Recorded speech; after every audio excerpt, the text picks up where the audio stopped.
Bueno, generalmente las multitudes me intimidan un poco, entonces si me vibra la voz, es por eso, nada más. Bueno, también sé que ustedes han trabajado todo el día y que supongo que esta tarde ya estarán en sus últimos esfuerzos, su última energía. Entonces voy a intentar pues ir comentando más o menos ágilmente, rápido, y voy a dar suficiente tiempo para poder interactuar con ustedes. Creo que eso podría ser más útil, más pertinente. También voy a intentar reducir la primera parte que había escrito para no reiterar lo que ya se dijo en la mañana acerca de la visión sociocultural y que puede ser reiterativa. ¿Qué más? ¿Qué más les puedo platicar? Bueno, primero, antes de dar inicio a las ideas que traía para compartir con ustedes esta tarde, quisiera comentarles primero mi adscripción a esta perspectiva teórica, que ha sido, es muy interesante, y les preguntaba hace rato antes de subir, que por qué de pronto puede servir de marco para el desarrollo de un currículum de toda una universidad, y una universidad tan importante.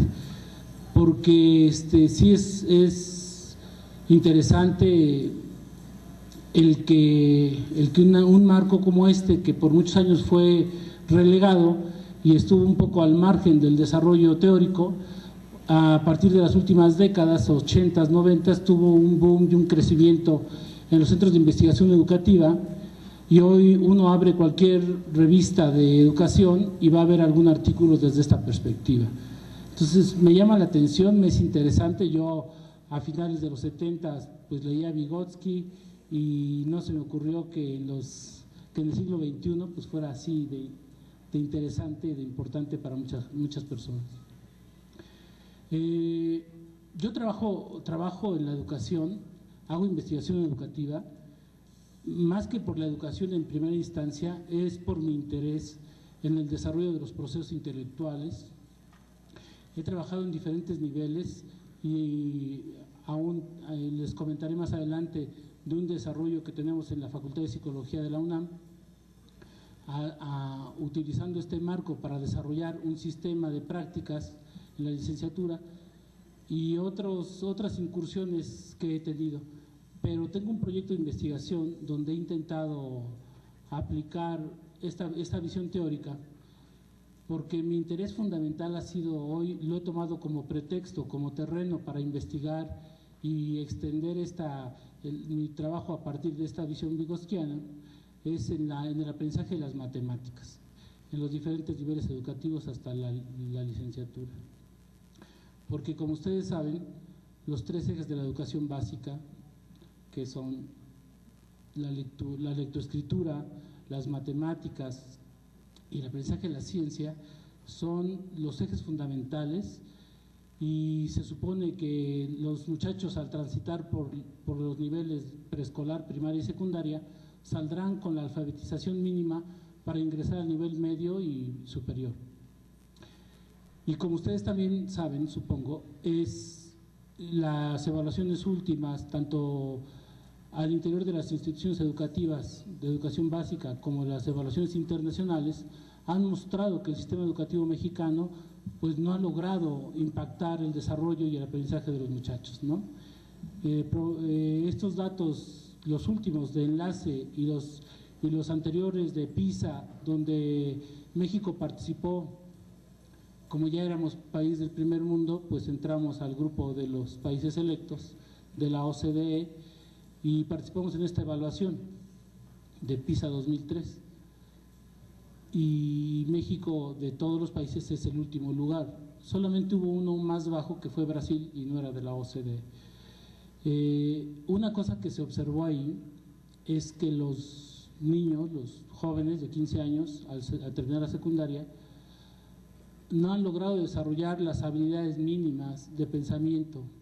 No comprenden un texto, no razonan matemáticamente, no razonan científicamente. Y esos son los muchachos que después tenemos nosotros en las escuelas, en las prepas y en la universidad, ¿no?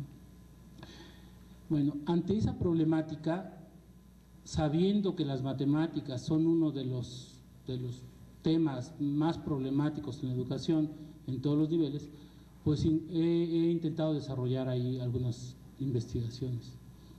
Y es a partir de esa experiencia y con otras áreas, pero fundamentalmente esta, que tiene una complejidad particular, he intentado trabajar desde la visión vygotsquiana, y en parte lo que voy a comentar, intentando que sea pertinente para este trabajo curricular que ustedes tienen enfrente, está derivado de este tipo de investigación en matemáticas, en estadística, en licenciatura y en los diferentes niveles. Quizás pueda usar algunos ejemplos. El trabajo más extenso ha sido con niños preescolares también, y normalmente la gente dice, pero pero él trabaja en preescolares y eso a lo mejor no tiene nada que ver con la licenciatura, ¿no? Pero nos enfrentamos a retos con niños que todavía tienen poca experiencia en un montonal de cosas, incluyendo las matemáticas, y hemos intentado enseñarles estadística y probabilidad, geometría, medida, en fin, cuestiones básicas de matemáticas. Y hemos logrado transformar sus formas de pensar y generar cambios en niños de zonas marginadas, de escasos recursos. Entonces, el trabajo con ellos me ha permitido también trabajar en otros niveles, y creo que mucho de lo que voy a platicar se deriva de esa experiencia. Bueno, gracias. El objetivo de la charla de ahora es pues reflexionar con ustedes acerca de los rasgos o elementos básicos que se pueden derivar de la teoría sociocultural y que pueden informar o ayudar a reflexionar y diseñar y tomar decisiones curriculares en el diseño curricular. Entonces, la teoría sociocultural, como otras teorías psicológicas, intentan responder a grandes preguntas acerca de la naturaleza humana, del desarrollo humano, del aprendizaje, de la constitución de los sujetos, de los individuos. Y es importante hacer un salto, cuidar el salto de la teoría psicológica general al desarrollo curricular, a la investigación, análisis y desarrollo en el ámbito educativo. Son dos niveles diferentes. Sabemos que la cuestión educativa es mucho más compleja, trasciende todas las disciplinas, no hay una sola disciplina que pueda dar cuenta de los procesos educativos por sí sola, y yo creo que hay que tener cuidado. En el trabajo que envié para acá, comentaba como una de las primeras precauciones que muchos autores señalan, y es, hay que cuidar la relación que hay entre la teoría, en este caso la teoría psicológica, y las decisiones educativas en el ámbito educativo.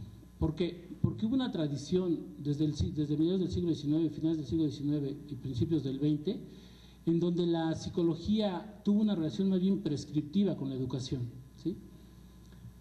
Los grandes principios que se derivaban de la investigación psicológica se intentaban aplicar automáticamente al ámbito educativo, ¿no? Cosas tan ridículas como trabajar con ratas, reforzarlas y encontrar principios de aprendizaje con animales, se intentaron trasladar al ámbito educativo, ¿no? Thorndike trabajó con gatos y con ratas y con algunos niños que le prestaron, ¿no? Pero intentaban llevar esos principios psicológicos para tomar decisiones, para informar a la educación. Pero ha habido una crítica a esta relación, y yo me asumo a ella, y es que necesitamos usar el marco de la teoría psicológica solo como una herramienta hermenéutica, heurística, una herramienta que nos guíe en el análisis, en la indagación, en la investigación, pero no una prescripción. O sea, un marco que nos ayude a reconocer los procesos educativos y nos ayude a generar conocimiento que dé cuenta de esos procesos educativos. Es diferente trabajar con niños preescolares que con niños de primaria, con de secundaria y así. Es diferente trabajar en la educación de las artes, en la cuestión de las ciencias naturales, de las ciencias sociales.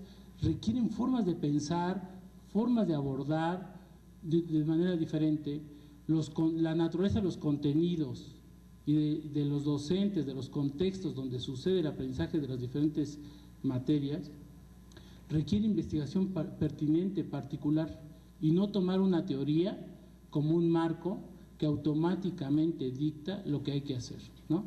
Entonces me parece que esa precaución sintoniza perfecto con la intención de ustedes, con la intención de, desde los grupos colegiados, plantear la reflexión acerca de qué quieren como currículum, qué quieren enseñar, qué quieren lograr en sus estudiantes y comenzar a reflexionar de cómo se puede lograr esto. En ese sentido, yo creo que la teoría o las diferentes teorías pueden ayudarles, pueden resultar una herramienta, pero sí hay que indagar, hay que analizar y hay que recoger la investigación empírica que se ha desarrollado alrededor de estos procesos para tomar decisiones, ¿no? Porque algo que ha sucedido también en muchos esfuerzos de cambio curricular es que todos los docentes participan y de pronto a la hora de tomar decisiones se les olvida lo que saben y comienzan a entrar al terreno del sentido común, ¿no? de las creencias personales, y comienzan a discutir desde ese nivel y no informados a partir de la investigación y del marco conceptual. Entonces, por eso creo que hay que tener cuidado, y me parece que la forma de trabajo que ustedes han emprendido y que corresponde mucho a la crítica que se ha hecho, por lo menos en la última década, acerca del desarrollo curricular, es muy pertinente. Realmente me es muy grato ver que un esfuerzo tan colectivo, tan grande, ya tome esas precauciones, ¿no? De que es desde los docentes, con las preocupaciones de los docentes, con la experiencia de los docentes, que se construye el currículum, pero esos docentes deben de compartir un marco fuerte para poder comenzar a indagar y tomar decisiones. Bueno, eso es lo primero que quisiera señalar. La visión sociocultural es un marco general de trabajo, y lo que ha intentado es explicar dos grandes cosas, pero fundamentalmente es el desarrollo humano. ¿Cómo sucede? ¿De qué depende? ¿No? Y en contraposición a esta visión tradicional que se tenía, en el que se intentaba a principios del siglo y como herencias del siglo XIX, era entender al individuo separado de su contexto, que tenía ese individuo en la visión más tradicional y antigua y problemática, era que tenía capacidades, ya sea heredadas o que se autodesarrollaban, pero eran capacidades ya básicas y generales que todos los individuos, todos los humanos compartíamos, ¿sí? Y se está desde las grandes teorías de las capacidades generales, aún en pruebas como las de Weiss y otras que medían la inteligencia, pues se pensaba que había capacidades heredadas, mucho por la tradición de Darwin y Galton, que era su yerno o su pariente, y que incursionó en la medición de la inteligencia. Entonces se asume, y eso se arrastró por muchas décadas en el siglo XX, que el individuo tenía capacidades básicas y generales, transhistóricas, por encima de las influencias culturales que todos los humanos compartíamos, y que de alguna manera la cultura solamente era una influencia secundaria, que modulaba, que afectaba, pero que fundamentalmente los humanos desarrollaban sus capacidades independientemente de la influencia y de la relación con el marco social y cultural en el que se desarrollaban.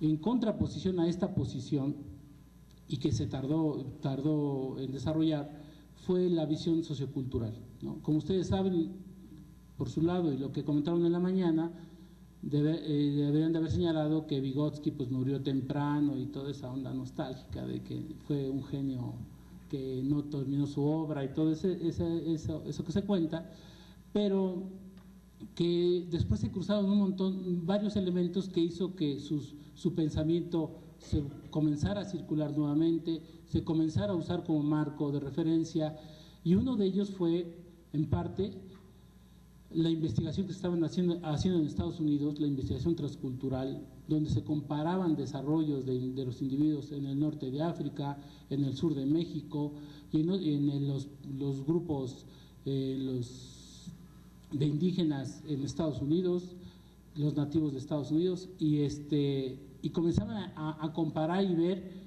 pues que no funcionaban parecido, ¿no? Como aquellos individuos que habían estado en la escuela, que habían estado expuestas a la sociedad industrializada, y que estas personas pues estaban pensando diferente. Ya Vygotsky había tenido enfrente un gran experimento que había sido la Revolución Rusa. Él había encontrado con los campesinos, en los que de pronto entraban a procesos de industrialización de manera abrupta, había intentado evaluar y entender cómo pensaban antes de estos procesos, ¿no? Y él encontró ahí, y yo creo que fue lo que le dio confianza en sus propuestas, de que estas personas que no habían estado escolarizadas y que más bien venían de una sociedad rural, tenían otras formas de pensar, ¿sí? Y eso se repitió después en los 60 con los estudios, sobre todo de Kohl, de Scribner, de Brunner y otros que estaban trabajando en sociocultural, que comenzaron a recircular, ¿no? Después sus estudiantes en Rusia, la gente en los países nórdicos y los países en los Países Bajos, retomaron estas ideas vygotskianas. Entonces, ante eso se propone una visión diferente, que el desarrollo humano, aunque resulta paradójico, su naturaleza es cultural, que es un proceso, que el desarrollo humano es un proceso que tiene lugar por la interacción que tienen las personas con la cultura y con sus grupos sociales, porque participan en las actividades que les preexisten y que organizan la vida humana, y que es este desarrollo del individuo el que es reflejo de la incorporación de los sistemas culturales. Algo que comentaba hace rato a los maestros era que desde la visión vygotskiana se pueden tener implicaciones o sacar implicaciones para la educación y el desarrollo curricular muy radicales, muy fuertes, que sí obligan a pensar diferente la educación. Y creo que hay que ir probando poco a poco para que ustedes vayan viendo los resultados en los muchachos. Un problema que hoy hay con la visión vygotskiana actual es que hay muchas lecturas de Vygotsky, ¿no?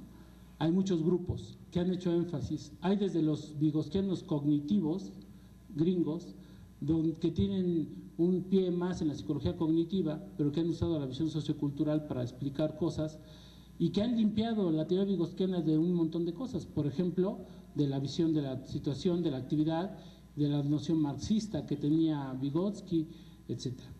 Hay otros grupos como Kohl y ellos, los de La Joya en California, que intentan retomar algunas cosas de la actividad. Hay gente que hace énfasis en la mediación semiótica, en fin. Lo que quiero decir es que aunque sí hay un acuerdo más o menos general, de todos modos dentro de la visión sociocultural encontramos visiones ligeramente diferentes.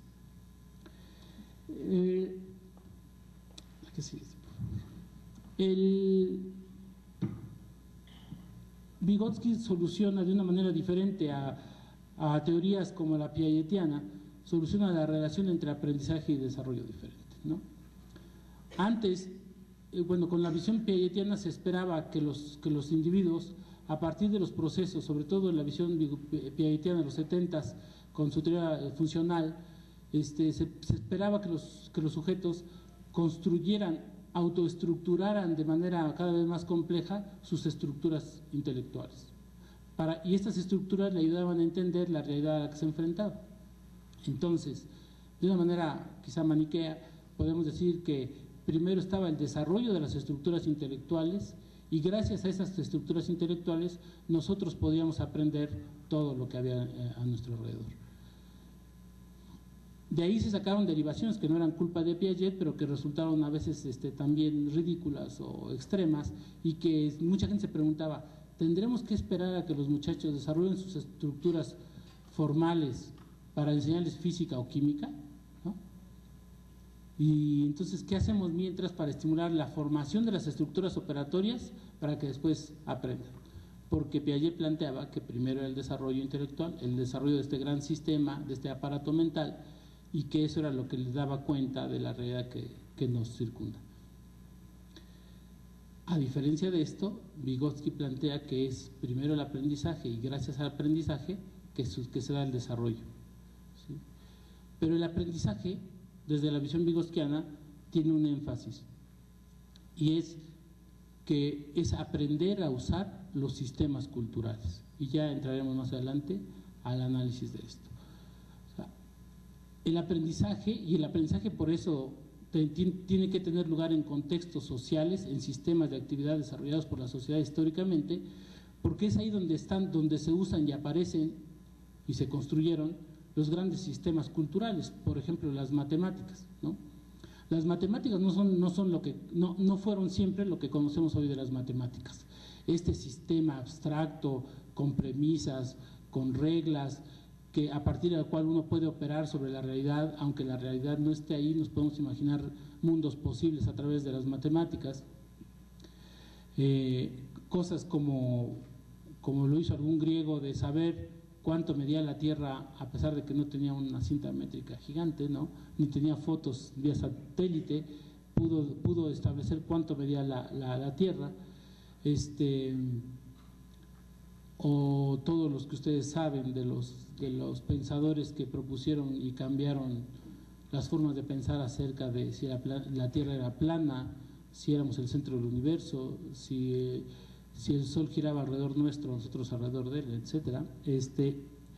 Estas formas de pensar, estos sistemas culturales, se desarrollan históricamente. Las matemáticas antes surgen dentro de las actividades humanas, dentro del intercambio comercial, dentro de las mediciones de la Tierra, dentro de los cálculos astronómicos, pero sí surgen y se desarrollan y se formalizan después, pero originalmente eran parte de la actividad cotidiana, práctica de los humanos, y después se formalizan. Entonces, sistemas como como la escritura, las matemáticas y después el pensamiento científico en general, surgen y son parte del desarrollo de la sociedad. Entonces, los individuos, cada uno de nosotros cuando nacemos, pues nos enfrentamos a un mundo, a una sociedad que ya cuenta con un montón de sistemas culturales que son de naturaleza simbólica o semiótica y que hacen todo, y hay mecanismos para que cada uno de nosotros nos apropiemos de ellos. Hay sociedades como la nuestra donde existen instituciones como la escuela, que están diseñadas específicamente para que los individuos se apropien de esos sistemas culturales y eventualmente sean parte y participen en el grupo y en la sociedad a la que pertenecen. Pero estos sistemas culturales pues son fundamentalmente, son la base del desarrollo intelectual.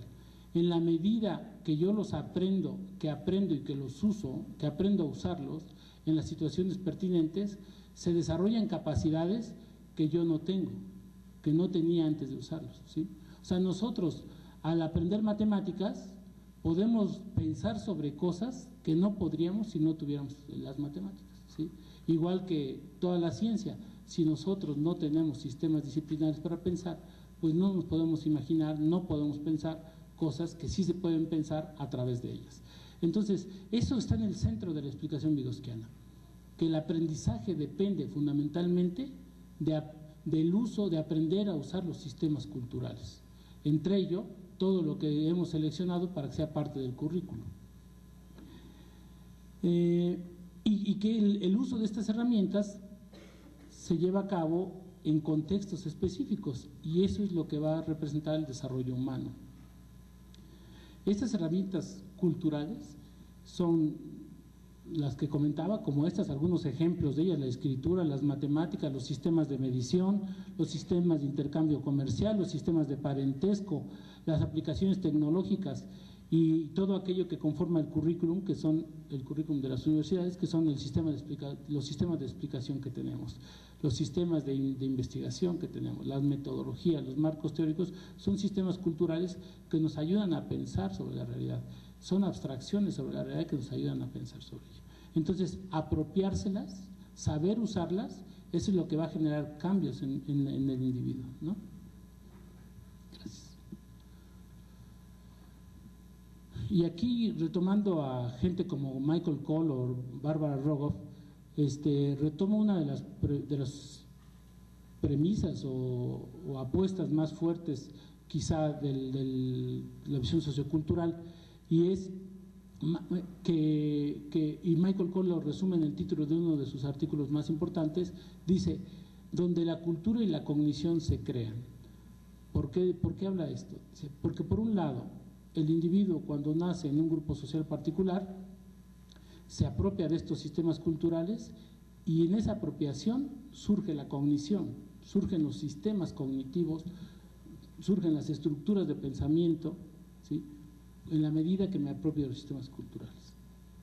Y a la vez, el individuo cuando se apropia de estos sistemas culturales reproduce y extiende y transforma la cultura a la que pertenece, ¿no? Entonces, por eso, este encuentro entre sociedad o grupo sociocultural e individuo se relaciona de manera dialéctica, y esa es la visión vygotsquiana que hereda de Marx y más de Hegel, ¿no? Entonces, esto es muy radical porque veremos más adelante que hay que pensar que cuando llega el muchacho a la universidad y se apropia de nuestras formas de pensar, experta, científica, va a cambiar su forma de pensar, ¿no? Por ejemplo, y esto tiene que ver con la química, cuando pongo a niños preescolares ante una situación, les pongo 3 vasos de agua, una cucharadita de sal, una cucharadita de azúcar y una cucharada de chocolate en polvo. Les pregunto, ¿qué va a pasar si lo echo y lo agito en cada vaso?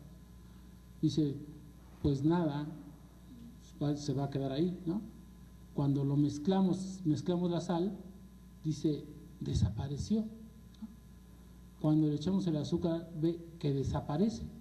Cuando echamos el chocolate, permanece ahí perceptualmente. Y entonces comienza a generar hipótesis de por qué pasa. Y cuando lo prueba dice, no, ahí está la sal, está salada el agua, está azucarada el agua. Y por supuesto, pues, sabe a chocolate la otra, ¿no? Si dejamos un día los vasos, el chocolate se asienta, ¿no?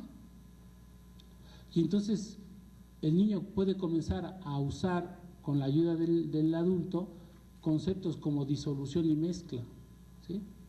Y cuando ve en su casa que se hacen agua de limón, el agua de limón deja de ser agua de limón para hacer una disolución, ¿sí? Entonces, en la medida que se apropian de los sistemas de pensamiento científico, ellos comienzan a reconceptualizar y a resignificar la experiencia y la realidad que les circunda. Eso sucede con todos los estudiantes. Cuando llegan con nosotros a la Facultad de Psicología, van a comenzar a ver problemas familiares, los problemas de adicción, los problemas de aprendizaje, de otra manera a como lo ven en su comunidad, porque comienzan a pensar a través de los sistemas científicos o de las teorías científicas que les estamos proporcionando, ¿no? Entonces se transforman las formas de pensar en la medida que nos apropiamos de los sistemas culturales.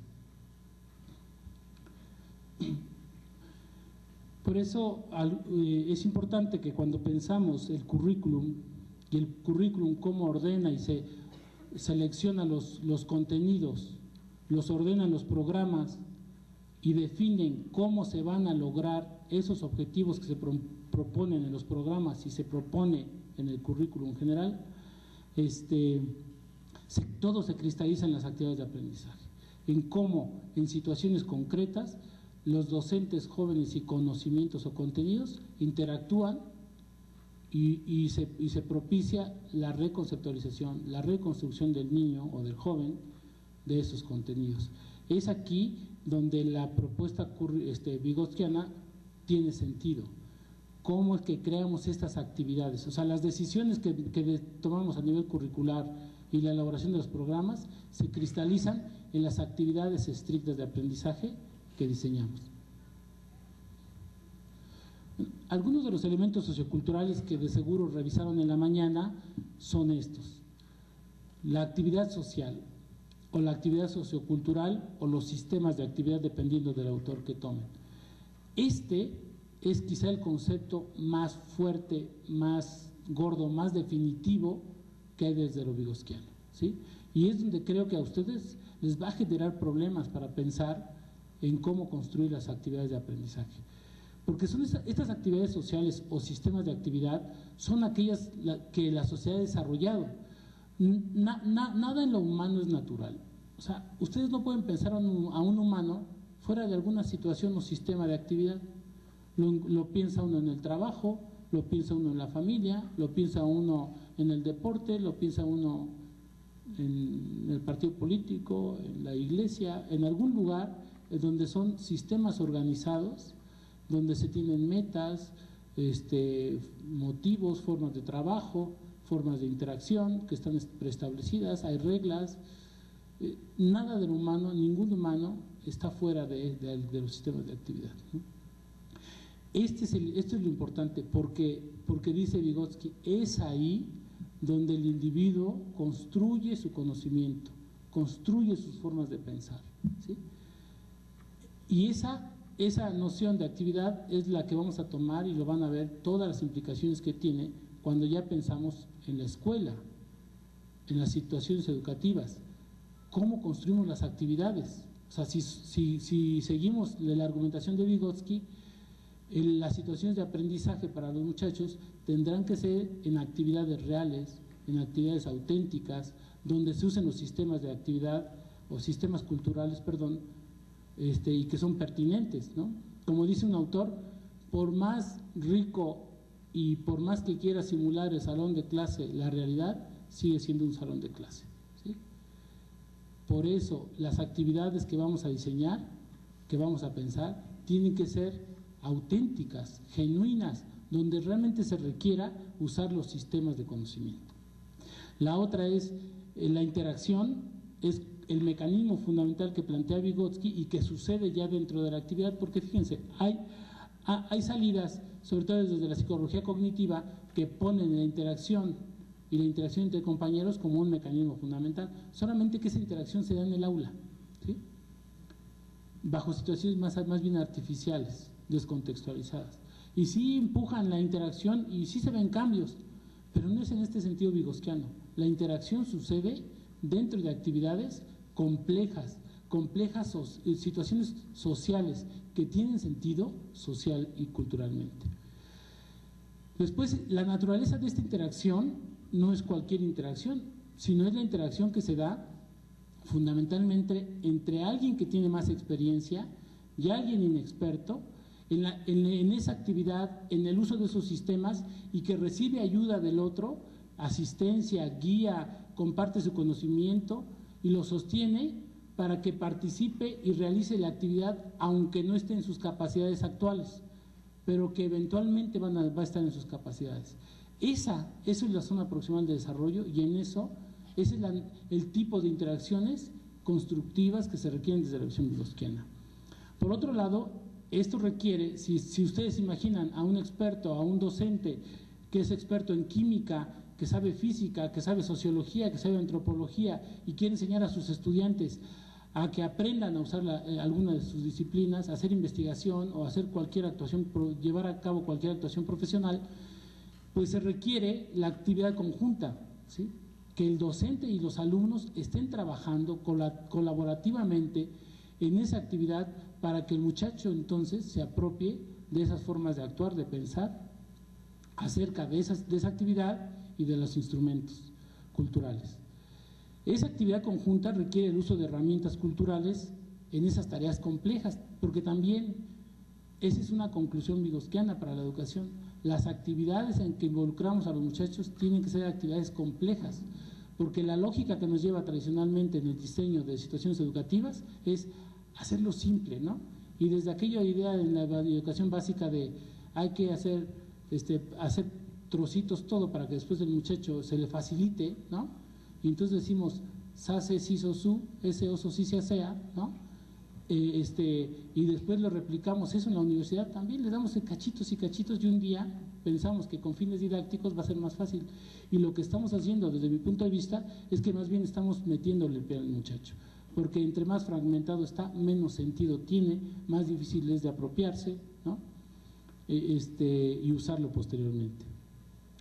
Entonces, este uso de herramientas conjuntamente con alguien que le ayude y le asiste y que es su compañero, su interlocutor dentro de una actividad social, obliga, requiere, implica el pensamiento complejo a través o con las herramientas culturales. Eso es ahí donde nos acercamos al impacto que comienza a tener en la cabeza del muchacho. Y entonces aprenderá a realizar la actividad y a pensar con esas herramientas de manera independiente, ¿sí? Los procesos de enseñanza-aprendizaje, entonces ya en las actividades escolares, requieren pensar en ese contexto auténtico donde se usen de a de veras los sistemas que ustedes quieren que aprendan los muchachos, y donde el docente está cuidando esa interacción, está coordinando el trabajo, las relaciones, y está empujando a los muchachos a que puedan pensar y usar los sistemas culturales. ¿No? ¿No es conmigo? Ok. Entonces, el aprendizaje pensado en el aprendizaje en general y el aprendizaje escolar en particular implica, por un lado, la construcción de significados o compartir interpretaciones de esos. Piensen ustedes en las teorías físicas, las teorías químicas, es cómo el muchacho tiene que saber qué significa eso, ¿no? Alguna vez a un niño en primaria le poníamos, la maestra le pone 2 más 2, así en forma vertical con el signo de más y la rayita abajo, y le decíamos, ¿qué dice ahí? Dice, pues 2 más 2. Está bien. Y ya cuando estamos acabando dice, y la rayita es para que no se caigan los de arriba, ¿no? Entonces, no, él tenía una interpretación particular de eso. Y por otro lado, está la atribución de sentido. ¿Qué significa eso? Y después, ¿y eso con qué tiene que ver? ¿Dónde se usa? ¿Para qué sirve? ¿Qué tiene que ver con la realidad con la que me estoy involucrando, ¿no?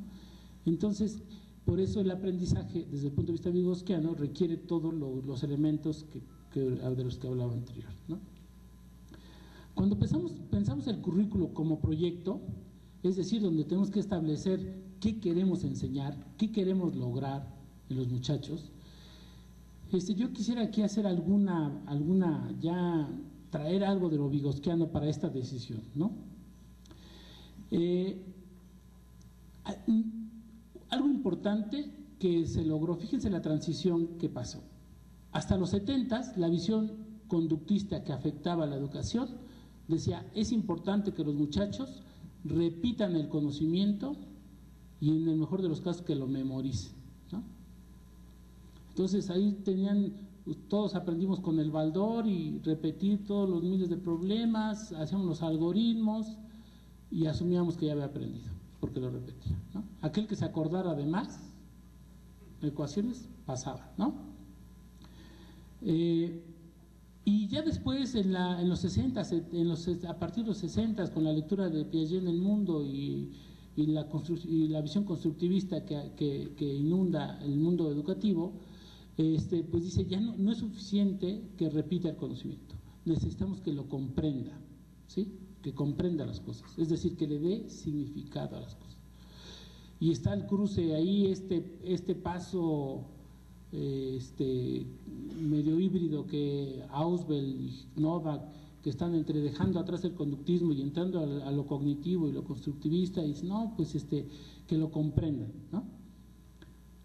Pero todavía hasta ahí los contenidos académicos, los contenidos escolares eran un fin en sí mismo.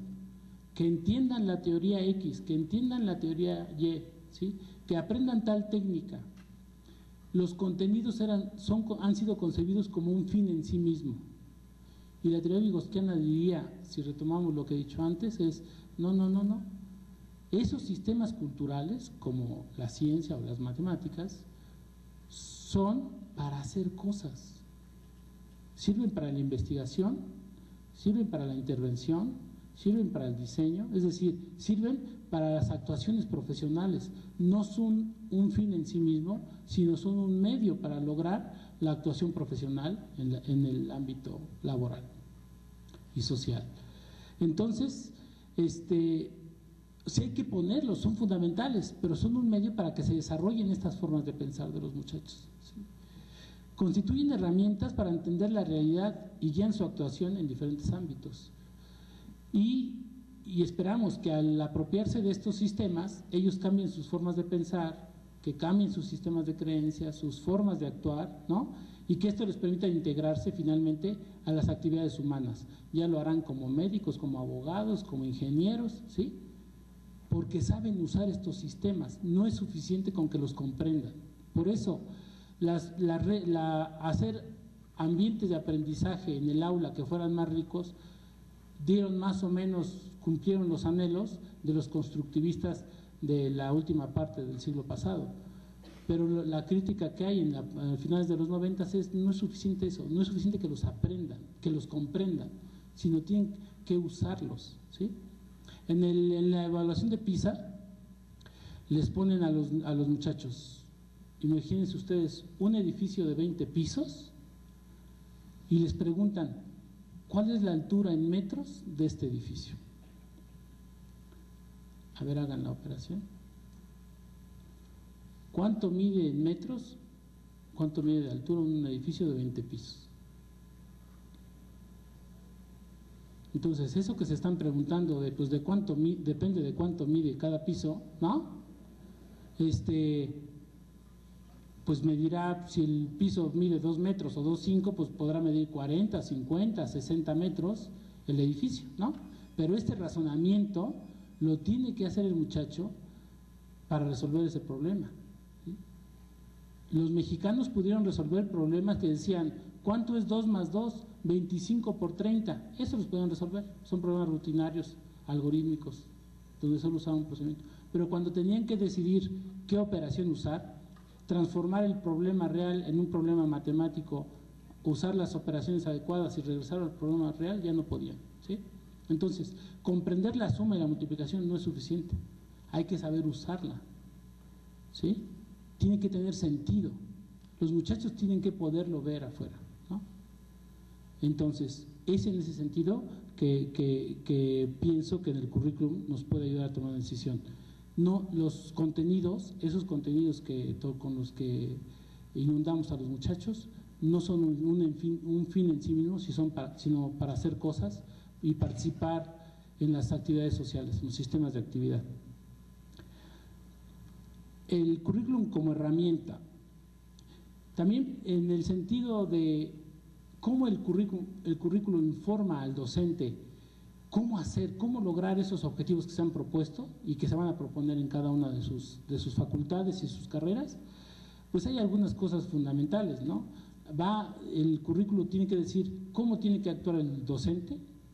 Ya antes decidimos qué va a enseñar, ¿no? ¿Qué queremos lograr en los muchachos?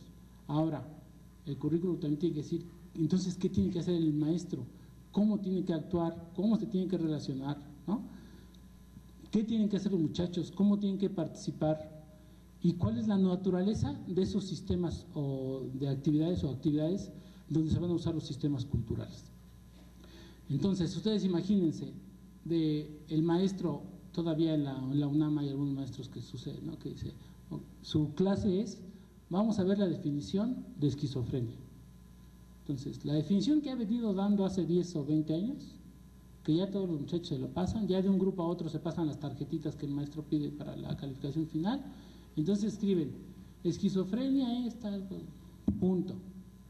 Esa es la actividad de aprendizaje que el maestro está diseñando, ¿sí?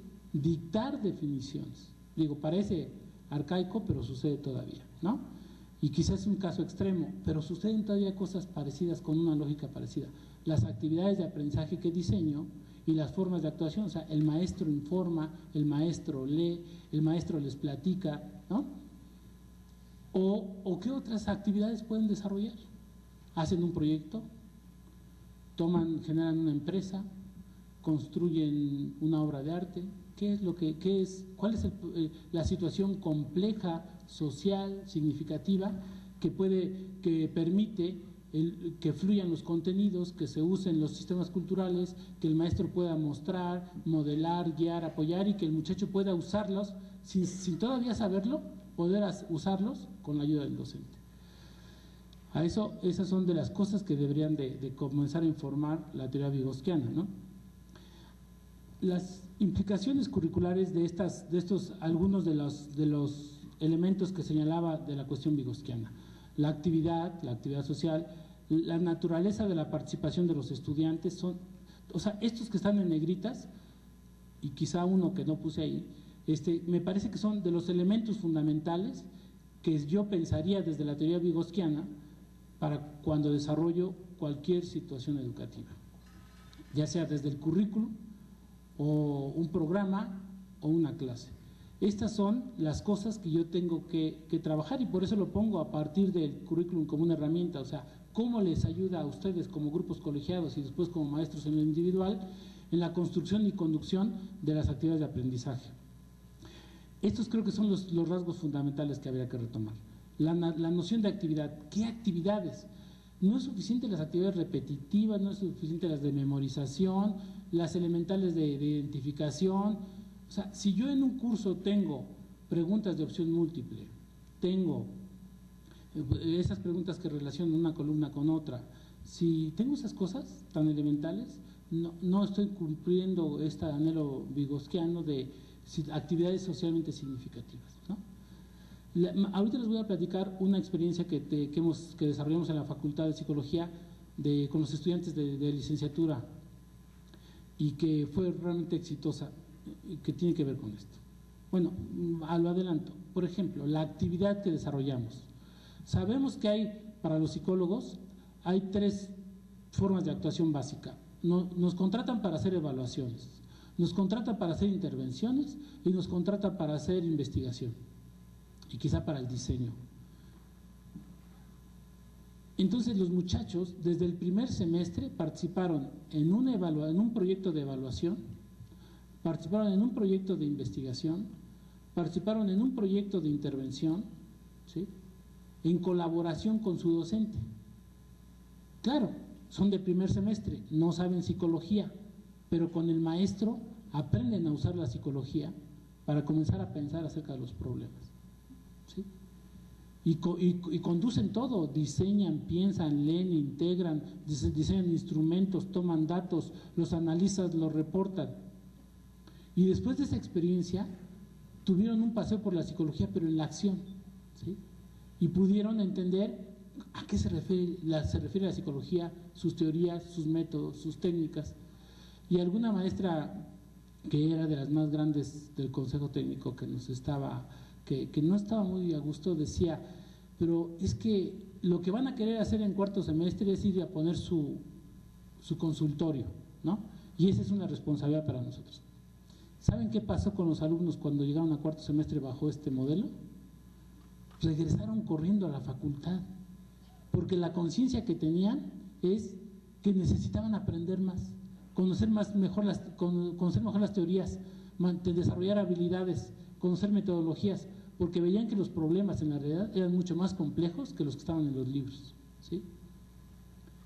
De alguna manera creo que cubrimos con este modelo un anhelo piagetiano, que es hacer del conocimiento una necesidad. Y se hace una necesidad cuando van y enfrentan problemas reales y ven que necesitan un montón de herramientas, ¿sí? La naturaleza de la participación. ¿Cómo van a participar los muchachos en esta actividad? Por eso me parece que lo que desarrolló la visión cognitiva todavía hasta los 80s de estrategias de aprendizaje, conducta matemagénica y todas estas cosas, son chiquitas en comparación de los retos que implica el aprendizaje en situaciones complejas, ¿sí? Ya requiere una participación mucho más fuerte, una participación del muchacho hace las cosas junto con el docente. Por ejemplo, algún estudiante nos decía, íbamos a entrevistar a niñas que iban a la primaria, pero que vivían en un orfanato, ¿no? Y salían de una escuela pública a prepararse. Entonces ensayaron sus entrevistas, diseñamos la entrevista, la ensayaron, la filmaron, la discutieron y llegaron a entrevistar niñas. Y la primera pregunta que dice, ¿y cómo me quito el miedo, ¿no?, cuando yo tengo a la niña enfrente? Y cuando la niña lo que quiere es que la toque, que la apapache, que le dirija la mirada, ¿no? No quiere una entrevistadora, quiere una mamá, ¿sí? ¿Y cómo hago para poner límites y decir, sí, pero yo vengo a entrevistar y yo solo vengo a hacer un trabajo de investigación? O sea, hay un montón de cosas en la práctica que el alumno tiene que desarrollar, ¿no? Y es ahí donde tiene sentido un montón de cosas. Después, el uso de las herramientas culturales, tanto las simbólicas, es decir, las teorías, como las tecnológicas. Ya los aparatos, porque todos los aparatos requieren o se fundamentan en un sistema cultural, ¿no? La interacción y la colaboración entre compañeros, las oportunidades para construir y compartir y negociar los significados, es decir, están entendiendo entre ellos, se plantean interpretaciones diferentes, contradictorias, se ayudan, se traducen. Eso es importante porque es uno de los mecanismos y una de las herramientas que tiene el docente para hacer que los muchachos comprendan y los usen.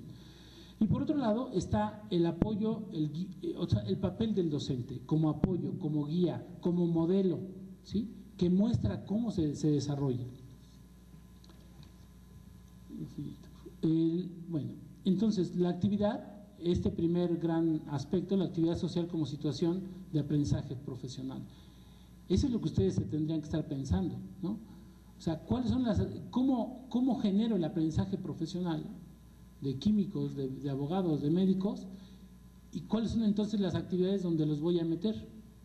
Tengo que generar actividades que ofrezcan oportunidades de aprendizaje en contextos, pero esos contextos que se parezcan muchísimo a aquellos donde se van a desempeñar, ¿sí? Hay un problema que se propuso, que se fincó en la investigación educativa, que es el problema de la transferencia, ¿sí? Gente como Chevalar y otros comenzaron a hablar de la transposición didáctica. Gente como Brown, Anne Brown en Estados Unidos comenzó a pensar cómo aseguramos la transferencia del aprendizaje, es decir, esto que yo aprendo en el salón y que está descontextualizado y que es artificial, después cómo lo llevo allá a mi consultorio, al Ministerio Público, cómo traslado este aprendizaje a las situaciones reales, ¿no? Bueno, pensamos que entre más se parezca la situación de aprendizaje a la situación real, vamos a afectar este problema de la transferencia. Hay que hacer que los muchachos se desempeñen en esas situaciones que se parecen muchísimo a donde después van a terminar trabajando. Hay que introducir a los alumnos en escenarios que sí demanden el uso verdadero, auténtico, genuino de los sistemas de aprendizaje. No cuestiones simuladas, sino que realmente tengan que usar ese conocimiento y que sean estas situaciones de aprendizaje deben de asegurar la complejidad de las situaciones donde después se van a enfrentar, ¿no? Porque siempre que se las deshacemos y se las hacemos chiquitas y fáciles, después ya no se parece a lo que ellos están enfrentando, porque por ejemplo los psicólogos educativos cuando llegan a las escuelas se enfrentan con cosas que nosotros les enseñamos por acá, problemas del aprendizaje, la lectura acá, las matemáticas acá, el uso de técnicas o de estrategias docentes, pero cuando llegan ahí tienen todo, tienen al director, a los maestros, a los niños, a los padres y todos a la vez y todos con los problemas interactuando. Entonces, por eso hay que mantener la complejidad de las situaciones. Con eso ustedes van a asegurar que sus estudiantes cuando salen de la licenciatura realmente van a desempeñarse bien afuera, ¿sí? Y no como dicen muchos estudiantes que hemos entrevistado al terminar la licenciatura, es que dice, tengo que volver a aprender en la práctica, ¿no? Ese es un sinsentido, porque lo que quiere decir es que entonces la licenciatura no cumplió los objetivos que se propuso, ¿no? La participación de los alumnos en situaciones socialmente relevantes que permitan la colaboración entre compañeros, que permitan la asistencia de los docentes, que permitan el uso asistido, apoyado de esos sistemas culturales y que además compartan el lenguaje de los expertos. Es muy interesante cuando los muchachos y todos los estudiantes comienzan a usar por lo menos el lenguaje. Y como dice Vygotsky, primero aparece la palabra y después se llena de significado, ¿no? La primera vez que un estudiante piensa en un enfermo, un estudiante de medicina, de cuando entra la primera vez a cuando sale de la carrera, cambió el significado de lo que es la enfermedad, la salud, la medicina, etc., ¿no? Entonces, ya usar el lenguaje ayuda a que se abran posibilidades cognitivas de apropiarse de esos sistemas culturales. Con los niños preescolares era muy interesante ver que de pronto los papás se volvían locos porque veían a los niños midiendo, diciendo, oye, ese paralelepípedo, y entonces el papá decía, ¿y eso qué es, no? Y iban a preguntar, ¿qué está pasando con mi hijo? ¿Por qué dice esas cosas tan raras, no? Bueno, porque solo el lenguaje disciplinar permite ya la comprensión. Si yo fuera lacaniano diría que la palabra permite la construcción de la realidad, ¿no?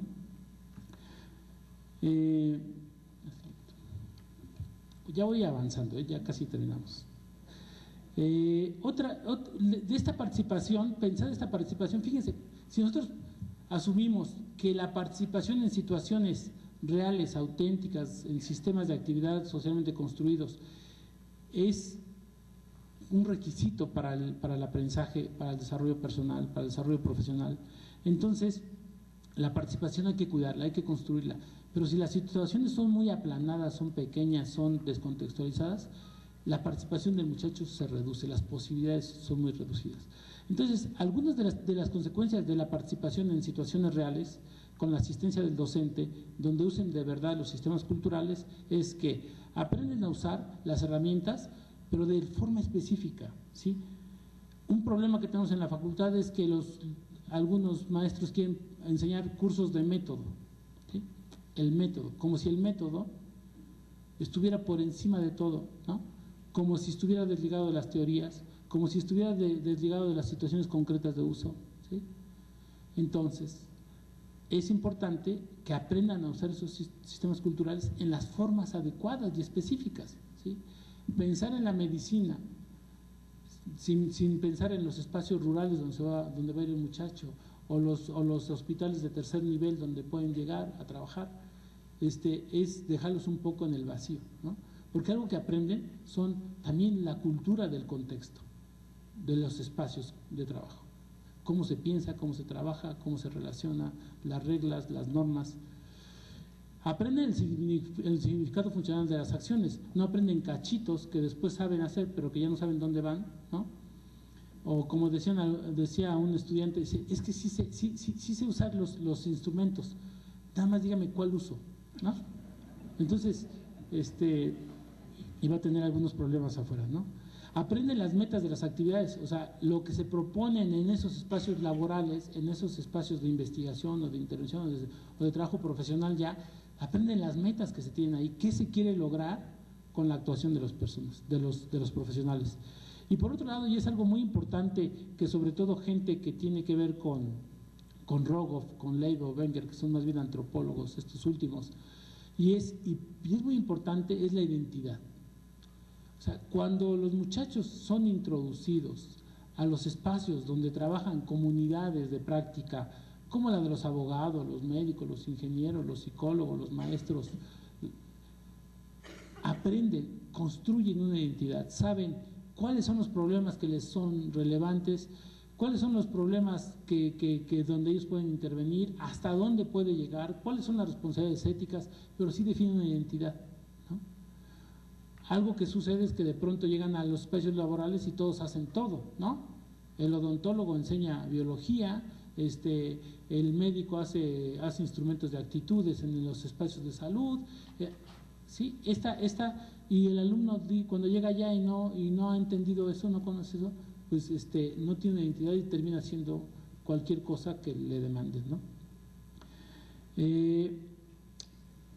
La interacción y colaboración con docentes es fundamental, porque fíjense, en estas situaciones complejas, reales, el docente puede desplegar su conocimiento estratégico, sus formas de interpretar y de actuar en relación a los problemas. Eso no está en ningún libro, ¿sí?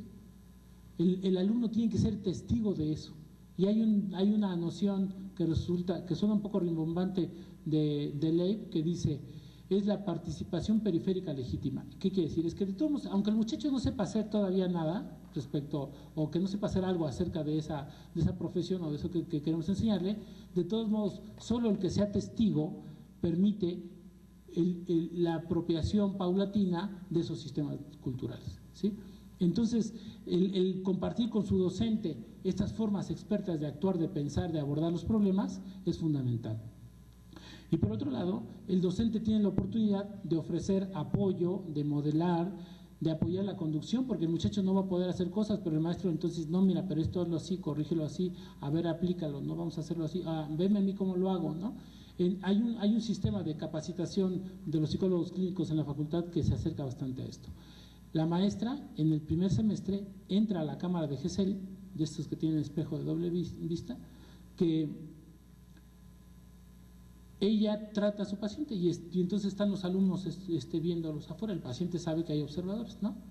Y después entran a otro momento donde el muchacho es co-facilitador o coterapeuta y donde está ahí junto con él ya dentro de la situación, ¿no? Y después está con el maestro, pero el alumno es el que lleva la sesión hasta que el maestro queda fuera, atrás de la cámara, ¿sí?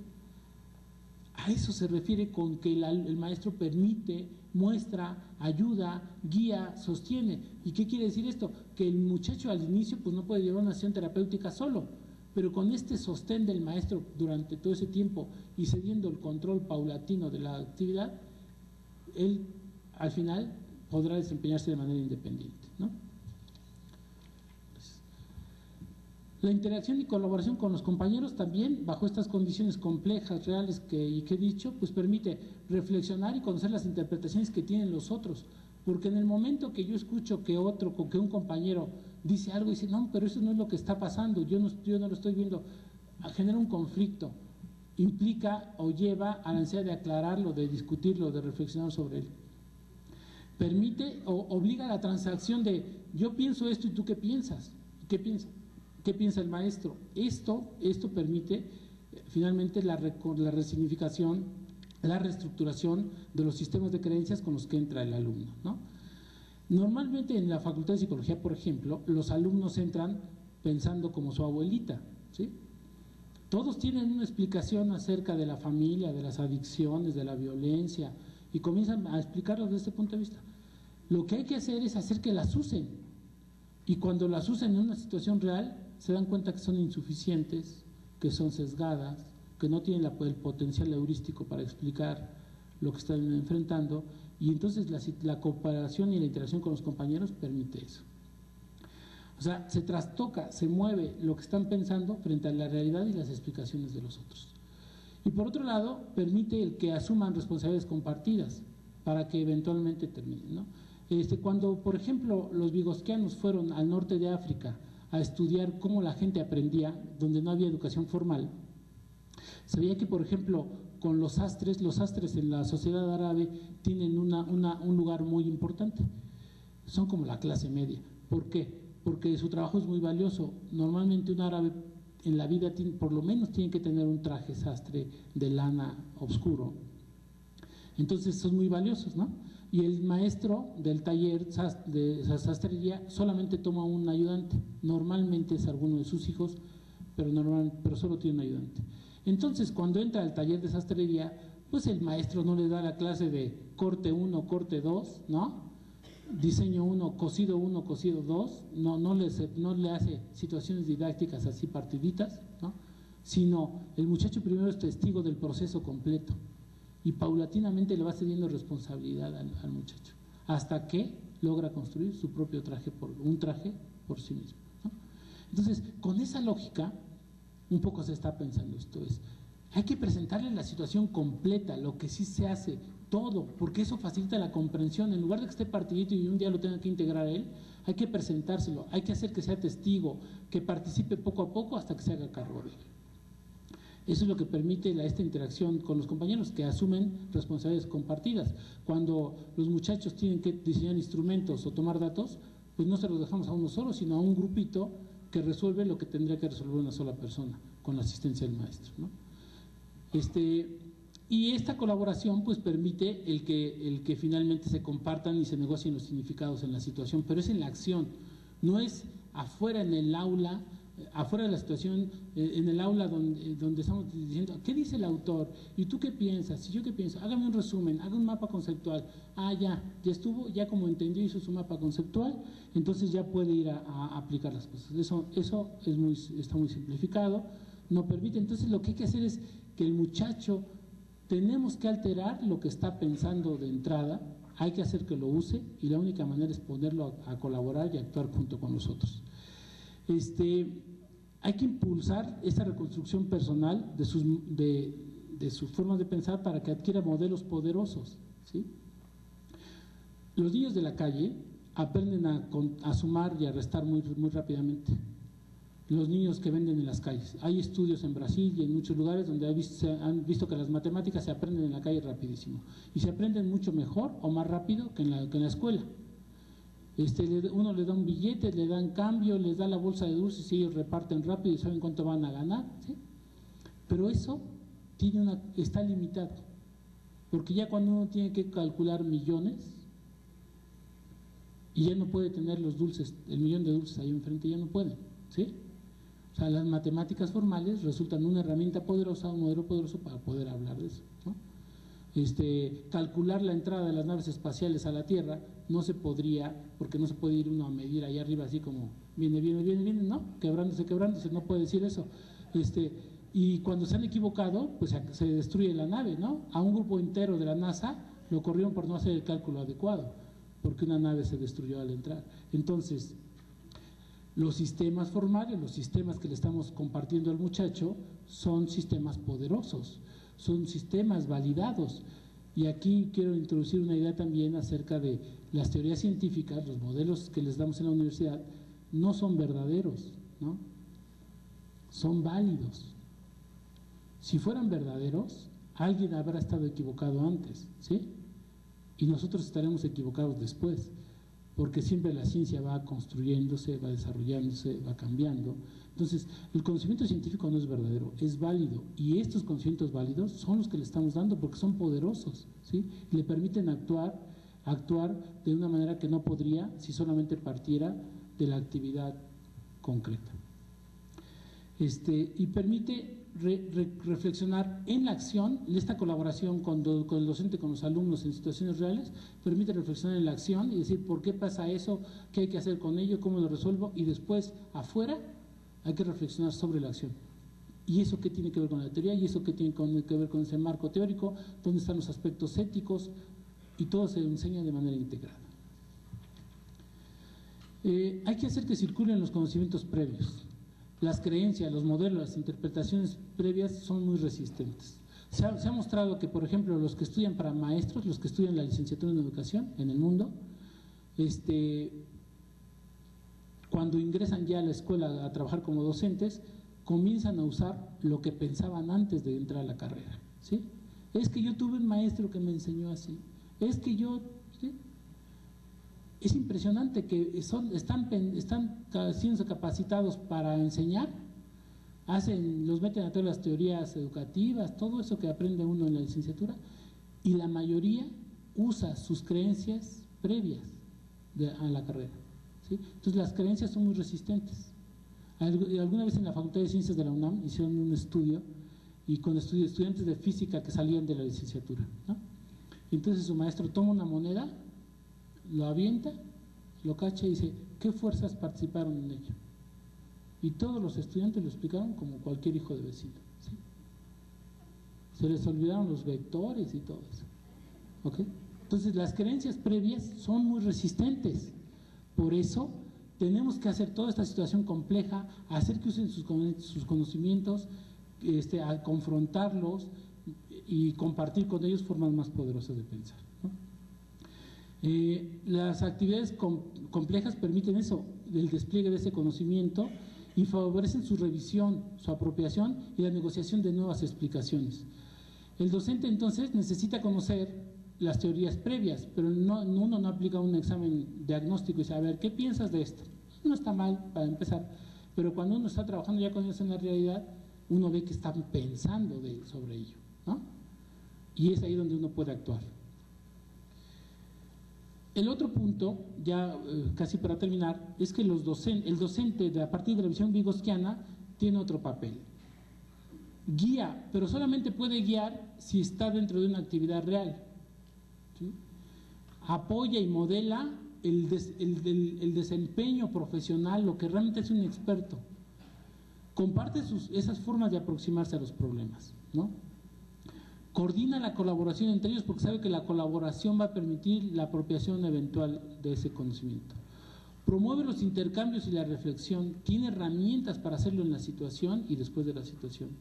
Y ayuda a transferir paulatinamente el control de las actividades al alumno, ¿sí? Cuando uno tiene un caso en la medicina o en la abogacía y dice, ¿cómo lo puedo abordar? Hay muchas formas de abordarlo, ¿sí? Pero el docente muestra su expertez y dice, a ver, vamos a pensar en esto, vamos a pensar en aquello, estos aspectos son relevantes. Entonces el alumno aprende, es testigo de cómo hay que pensar sobre eso, cómo hay que actuar sobre eso, ¿sí? El papel del docente es bien fuerte aquí, ¿sí? Cuando yo diseño situaciones desde una visión vygotsquiana, el docente tiene que diseñar la situación, saber cómo va a actuar, estructurar las actividades y otro aspecto muy importante que tiene que ver con el triángulo que presentamos al principio, y es, tiene que conocer la materia, pero tiene que conocer la estructura lógica de la materia, la estructura interna de la materia, ¿sí? Porque si no, no puede aprovechar las oportunidades de interacción en la situación real. Si solamente ha leído algún librito y va y lo repite, pues cuando aparece ya no sabe cómo explicarlo, cómo negociarlo, cómo demostrarlo, ¿sí? Y finalmente, algunas cuestiones generales es que el proceso de enseñanza y aprendizaje es complejo y se necesitan soluciones que reflejen esa complejidad. ¿A dónde voy? Si ustedes se plantean un programa, un currículum sociocultural, una forma de que ustedes mismos aseguren que más o menos se está acercando eso es que las situaciones que desarrollan para los niños son complejas, para los niños, para los muchachos, son complejas, que reflejan esa complejidad de las situaciones a las que se van a enfrentar cuando sean profesionales allá afuera. El docente entonces tendrá que ayudar a implementar las actividades y va a generar problemas auténticos, porque ya una situación auténtica genera un montón de problemas reales y hace que se despliegue todo el conocimiento. Y por último, sí hay que reconsiderar qué queremos que logren los muchachos. Y con esto quiero finalmente tocar un punto. Hay una forma que nosotros hemos visto y otros autores en Europa han planteado de cómo relacionar la visión, la formación de conocimientos o conocimientos y habilidades en relación con las competencias, ¿sí? Si lo tomamos en esta lógica, que los conocimientos no son un fin en sí mismo, sino son una herramienta para desempeñarse, pensar, actuar y sentir afuera, entonces hacer competente a un estudiante es eso, que sepa usar esos conocimientos, que sepa interpretar, traducir las situaciones y usar los marcos disciplinares para resolverlos. O sea, lo hacemos competente. La idea que nosotros tenemos de competencias es, las competencias sí tienen que ser más complejas que su origen inicial en la visión conductista y en el marco laboral, que las competencias tienen que tocar a asegurar que los muchachos usen el marco disciplinar, empujen el desarrollo personal y sepan comunicarse y relacionarse con nosotros. Si logramos todo eso en las competencias, vamos a hacer que los muchachos se desempeñen afuera, ¿no? Gracias. Pues ahorita con las preguntas, a ver si podemos… bueno, en la visión cognitiva plantea que la solución de problemas, la visión cognitiva en psicología, que surge más bien en los 50 y que tiene, bueno, con Brunner, con Miller y con todos los cognitivos y después que a partir del cual se desarrolló esta visión, sí plantean que la situación de solución de problemas es fundamental. Y sí es importante. Ahora, la traducción que se hace ya en la situación de aprendizaje es muy importante, porque ¿qué problemas? Cuando los maestros escuchan esto de solucionar problemas, dice, bueno, yo pongo los del Baldor, son problemas, ¿no? ¿Sí? O sea, hay de problemas a problemas. Hay problemas descontextualizados y hay problemas que surgen en la realización de una actividad particular, por ejemplo, y retomo aquí junto con otra que dicen acá. Imagínense un muchacho, un estudiante de medicina en su primer año que está ya en el hospital, ¿no? Ahí van a surgir un montón de problemas de diagnóstico, de uso de herramientas, de sistemas, de aparatos, de prescripción de tratamientos, de vigilancia, de seguimiento. Hay un montón de problemas, hay cuestiones éticas que aparecen, ¿no? Le digo, no le digo. Alguna vez viendo, por ejemplo, la formación de médicos en el Hospital de Pediatría en la Ciudad de México, había algo bien interesante, que teníamos niños con cáncer, niños en situación terminal. Entonces, cuando los entrevistábamos o veíamos que el médico los entrevistaba, decía, ¿y cómo estás? Bien, mañana me quitan una pierna. Y entonces veían que el muchacho, el estudiante de medicina, no sabía qué decir, no sabía qué hacer ante eso.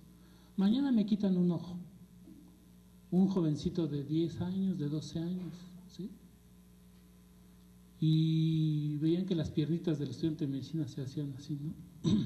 Entonces yo creo que la naturaleza de los problemas sí es diferente. Sí, los problemas, resolver problemas es importante, pero desde la visión vigosquiana, resolver problemas en situaciones reales es fundamental, ¿sí? Es ahí donde tienen sentido, donde uno aprende a pensar sobre ellos, a cómo abordarlos, a cómo solucionarlos, ¿no? Desde la misma traducción, desde el marco disciplinar. Pero si es en situaciones reales, es donde se hace más potente esta herramienta. Después dice algo, no sé si es ciencias sociales, supongo que sí, el eje del aprendizaje de las ciencias sociales. No entiendo, porque dice que el eje del aprendizaje de ciencias sociales se refiere a las ciencias sociales en general o a las ciencias naturales. No. Ajá. La prueba de aprendizaje, los ejes de aprendizaje, no, es en general, es en general, es para todas. Y ya hay soluciones, ¿no? Yo veía alguna vez asesorando una universidad estatal, ellos tienen un programa de antropología. Y en la antropología era muy interesante porque tienen tantos recursos y pueden ir a las comunidades y hacer todo lo que hacen los antropólogos en las comunidades. Y sobre todo estaba en el sureste, entonces tenían tantas cosas que hacer los antropólogos, todos, ¿no? Y era muy interesante que estaban en el salón, ¿sí? Ensayando todo, discutiendo todo. Y al final de la carrera iban a un proyecto al campo, ¿no? Entonces era un poco raro que los tuvieran en el salón discutiendo a mí y a todos los antropólogos y no iban directo. Entonces sí, se refiere a todas las ciencias. El uso de herramientas en contextos, dice que si se puede dar un contexto real a través del pasaje de una novela. Pues un poco depende del objetivo de aprendizaje que se plantee, ¿no? Por ejemplo, maestros que trabajan en literatura, en letras, si quieren enseñar a escribir o a analizar novelas, pues entonces en los talleres que organizan, ven esto que les llaman la maqueta o la estructura base de la novela, ¿no? Dicen que, por ejemplo, García Márquez o este autor mexicano de Noticias del Imperio, Fernando del Paso, se tardó 10 años en escribir su novela, Fernando del Paso, ¿no? Dice que los primeros años fueron solamente de construir la maqueta de la novela. Y ya después que tenía la estructura, los personajes y la investigación histórica alrededor de eso, comenzó a desarrollar la novela. Entonces, yo creo que construir una novela puede ser un contexto real para alguien que hace letras, ¿no? El problema con esto es que hay muchas aplicaciones, sobre todo, por ejemplo, hoy con la educación a distancia, este tipo de recursos son muy, muy socorridos, ¿no? Situaciones, películas, videos que hay donde está la condición, por ejemplo, lo que se trabajó en Vanderbilt, en Estados Unidos, en Illinois, con toda esta propuesta que lo hacen en disco y generan problemas científicos, y los ponen ahí para que el niño resuelva, vea cómo se hace, hasta de organizar una fiesta, un experimento, y hacen uso de las matemáticas. Pero no es tan potente como hacerlo, como realmente colocarlos a los muchachos en aquello, o sea, medir el tiempo para qué, en dónde, con qué sentido, ¿sí? Habría que colocarlo en donde se use ese sistema, donde realmente tenga sentido ese sistema, ¿no? Y donde vea que tiene o sea, algo que dice la visión vigosquiana es que hay que usarlo en sistemas de actividad real, significativas. Ahí hay que colocar a los muchachos, ¿no? Si no, sigue siendo una simulación para ellos. Bueno,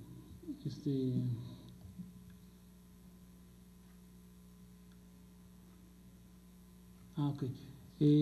Ok, lugares donde se hace investigación sobre la ciencia de las matemáticas a nivel superior. Bueno, hay un grupo fuertísimo, fuertísimo, que es el que desarrolló lo de PISA. Son los de los Países Bajos, los holandeses, los belgas, son buenísimos y ahí se hace investigación. Gente como Eric de Corte, Bert Scharfeld y es un grupo muy potente de investigación en ciencias matemáticas en educación superior, que trabajan desde la visión constructivista. Ustedes saben que en PISA los mejores, además de los asiáticos, de los coreanos, y en el TIMSS me parece que fueron los japoneses, además de eso son los finlandeses. Los finlandeses dicen que hoy su departamento de turismo ha crecido porque todos los investigadores quieren ir a Finlandia a saber qué pasa ahí, por qué son tan buenos. Porque hacen investigación. Ellos, los finlandeses y los de los Países Bajos, tienen una propuesta muy fuerte acerca de las matemáticas desde la visión vygotskiana, pero con un énfasis en la teoría de la actividad. Y esto quiere decir actividades reales, uso de actividades reales. Por ejemplo, se ha hecho investigación en la Facultad de Ciencias en la UNAM y se ha visto que los físicos aprenden más rápido matemáticas que los matemáticos. Se están estudiando matemáticas. ¿Por qué? Es que los físicos están usando las matemáticas para explicar fenómenos concretos, ¿sí? Los ponen a investigar acerca de los tornados, de cómo un tornillo se tuerce y cuánto se tiene que torcer, y usan las matemáticas. Entonces, algo que sucede es que aprenden más rápido matemáticas los físicos. Alguna vez haciendo una investigación en secundaria, encontramos que un grupo de niños, siempre, cada año decían los maestros, un grupo de niños era mejor que todos para aprender álgebra. Y no sabían qué pasaba. Y encontraron que el maestro de dibujo técnico hacía que los muchachos dibujaran un mapa de carreteras y usaban toda la trigonometría haciendo un mapa. Y esos eran los que aprendían mejor, porque entendían, porque hacer mapas implica eso, ¿no? Y en cambio el otro que repetía nada más problemas aislados no daba mucho resultado. Sí, maestra. Y bueno, la gente del DIE, del Poli, del DIE, es buenísima para investigación matemática, ¿no? Ahora, por ejemplo, los franceses son muy buenos en investigación matemática, solamente que son matemáticos los que investigan. Y ahí tienen un problema, porque aunque conocen la materia, de pronto los principios de investigación o el marco conceptual con el que dirigen la investigación, no se zafa de la estructura interna de la matemática. O sea, no están pensando en los procesos de intercambio, de resignificación, de reconstrucción cultural y personal. Entonces, son buenos y tienen soluciones buenas, pero no son tan potentes como por ejemplo, los de los Países Bajos, son mucho más buenos para la enseñanza de las matemáticas, ¿no? Bueno. Ok. El método de investigación, a ese yo me refería, me preguntan, que si el método es importante. Claro, el método es fundamental. Yo tengo 25 años enseñando metodología de investigación en la facultad. Claro que es fundamental. El asunto es que hay que enseñarlo en situaciones donde es relevante, ¿no? Y no el método como uno lo aprendió, que decían, los diseños de investigación son estos, la estadística que se usa es y nos hacían repetir que el modelo de no sé quién, el diseño había hasta diseños ya establecidos, ¿no? Eso genera muchas dificultades para aprender la metodología, porque lo que estamos diseñando, fíjense, aún para usar estadística o cuestiones metodológicas, los alumnos pueden ir a un libro. Si yo quiero saber sobre un diseño, abro un libro, o abro el libro de estadística o del SPS y me dice cómo hacerlo, cómo analizar. El asunto es que lo que queremos desarrollar en los muchachos son formas de pensar, ¿sí? Cómo ellos ante un problema le dice, ¿y cómo investigo? Y entonces tienen que construir un diseño de investigación y tienen que elegir estrategias de evaluación y tienen que definir formas de toma de datos, formas de procesamiento, de interpretación, de representación. Estamos hablando de procesos complejos acá, ¿no? De uso del método científico.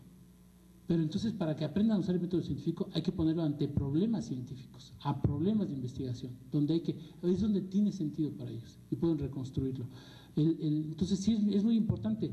Y yo digo, yo creo que el constructivismo no opina del método así, sino cuando ya estamos hablando de disciplinas particulares que requieren el método de investigación, ya sea los métodos cuantitativo o cualitativo, tiene sentido en relación a la teoría y a los problemas que está atendiendo. O sea, eso es otro sistema, es parte de los sistemas culturales. Y el constructivismo habla en general de cómo los individuos se apropian, reconstruyen individualmente, personalmente, esos sistemas culturales. Esa es la visión sociocultural, ¿no? Okay.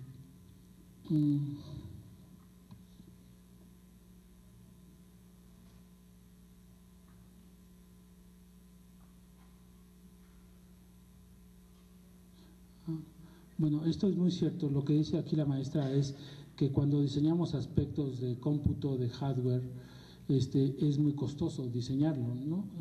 Como para involucrar a los muchachos en el, como digo, si lo traduzco de manera maniquea, de que echen a perder sus circuititos, ¿no? Es costoso. Sí. Ahora, una cosa que se ha logrado, y creo que ustedes lo tienen en su planteamiento del programa Minerva, es la interacción con centros de desarrollo, con empresas, con comunidades que requieren estos desarrollos. Entonces, he visto desarrollos y trabajo de maestros de computación, de software y de hardware en la UNAM que colaboran con empresas. Y entonces se dice, no, pero ¿cómo lo voy a dejar al muchacho porque lo va a echar a perder? Y no, el maestro es el responsable. El alumno ve cómo lo hace el maestro, colabora con el maestro, es testigo al principio y colabora después. Entonces eso asegura que salga, o sea, tiene que salir de veras, se hace un proyecto de veras que funciona, que sirve, y el alumno participa en la medida que se va apropiando de los sistemas. Hay una experiencia en la Facultad de Arquitectura de la UNAM, hay una cosa que se llama taller vertical, y es muy potente, porque toma a los alumnos de último semestre y los pone a trabajar con los de primer semestre bajo un proyecto. Y claro, los niveles son enormes, las diferencias son enormes. Los de más avanzados nivel, pues saben más, pueden tomar decisiones, usan la arquitectura, todas las herramientas. Pero los niños, los jóvenes de recién ingreso, avanzan un montón, ¿sí? El maestro está supervisando, dice, tenemos tal propuesta, nos pidieron hacer el proyecto para un restaurante, para un hotel, y entonces en equipo en el taller vertical desarrollan los proyectos, ¿sí? Los evalúan los maestros, los asesoran los maestros, sugieren, cambian, corrigen y terminan proyectos que son los que han ganado los premios nacionales, ¿sí? O sea, son proyectos de veras asesorados y guiados y donde colaboran alumnos de primer ingreso, ¿sí? Entonces, creo que también no hay recetas para hacer la traducción práctica, la construcción ya de situaciones concretas, y que cada disciplina, cada facultad, cada carrera va a necesitar soluciones particulares, ¿no? Creativas. Pero lo que hay que asegurar es buscar proyectos reales y donde colaboren. A mí me parece que esta estrategia de talleres verticales ayuda muchísimo, porque los alumnos avanzados toman responsabilidades y los de primer ingreso apenas colaboran y ayudan, escuchan, sugieren, pero realmente los que tienen responsabilidad son nosotros, y el docente finalmente es el que tiene la responsabilidad, ¿no? Estamos en contra de situaciones donde los muchachos van a proyectos reales y les dicen, bueno, o sea, ahí ve y nos da resultados al final del semestre. Eso se aleja profundamente de la visión vygotsiana, porque requiere al maestro colaborando ahí enfrente, ¿sí? Modelando. Y lo que va soltando es poco a poco a los muchachos en la medida que ellos van entendiendo. No los suelta de sopetón y más bien va haciendo esta transferencia paulatina en la medida que los muchachos van entendiendo, ¿no? Pero lo importante es mantener la integridad de la situación compleja para que ellos poco a poco vayan participando. Tal vez en el primer semestre, y eso sí implica un reto en el currículum, es cómo organizo la participación dentro del semestre, del curso, y a través de los cursos por toda la carrera, ¿sí? O sea, ustedes, creo que también eso en el planteamiento curricular, del desarrollo curricular, es un reto enorme, es cómo supero mi idea de mi programita. Yo no lo resuelvo solito con mi materia, ¿no? Mi materia tiene que estar en relación con otras materias y que tiene una estructura lógica y que nosotros nos podemos imaginar la trayectoria que va a tener el alumno a través de las materias. Y no es un problema de un curso. Por eso creo que su apuesta es excelente. Es una transformación curricular completa.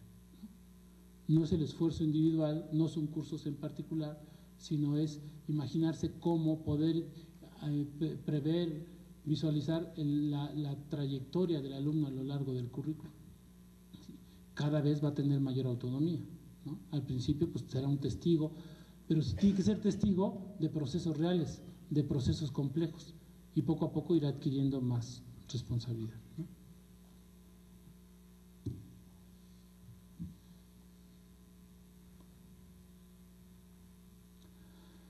Bueno, es muy interesante esta pregunta. ¿Cómo conciliar el concepto de docente como facilitador sin quitarle la complejidad al conocimiento? Yo creo que la clave está, en parte, en que están haciendo proyectos reales, actividades reales, y entonces el maestro usa, o sea, cuando estamos frente a una investigación en química, en materiales, o en física en materiales, o en química, o en alguna ciencia social, el proyecto requiere el uso del sistema disciplinar completo, complejo, ¿no? Entonces, el maestro, entre más complejo, entre más real sea el problema, más oportunidad tiene de desplegar su conocimiento acerca de ello, ¿sí? Y entonces su papel como facilitador es cómo hace que el muchacho poco a poco colabore con él, participe y tenga cada vez más responsabilidad.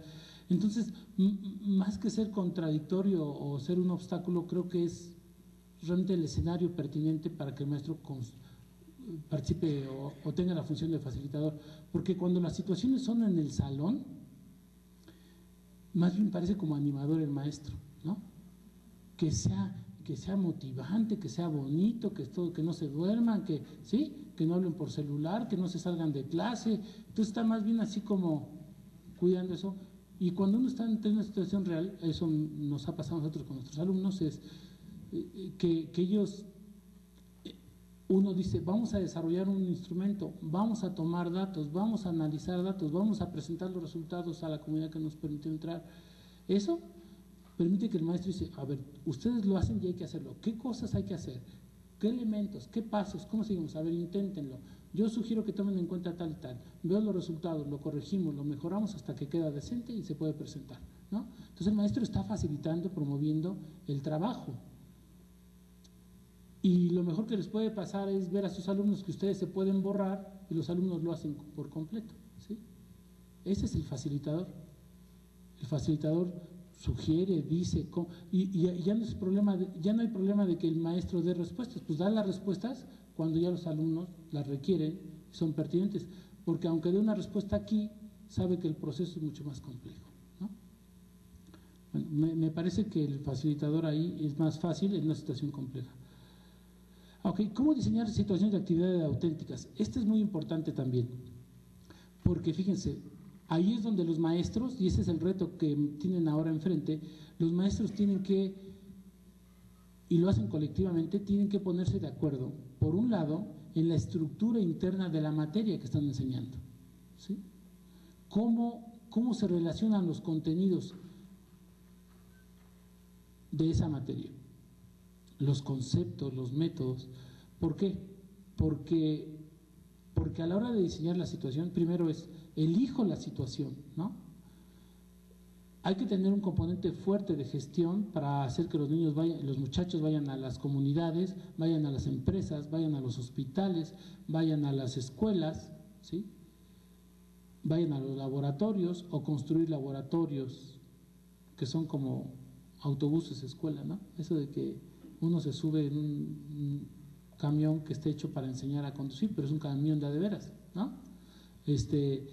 Solamente que tiene algún artefacto que ayuda a que otro vaya también cuidando que no vaya a chocar.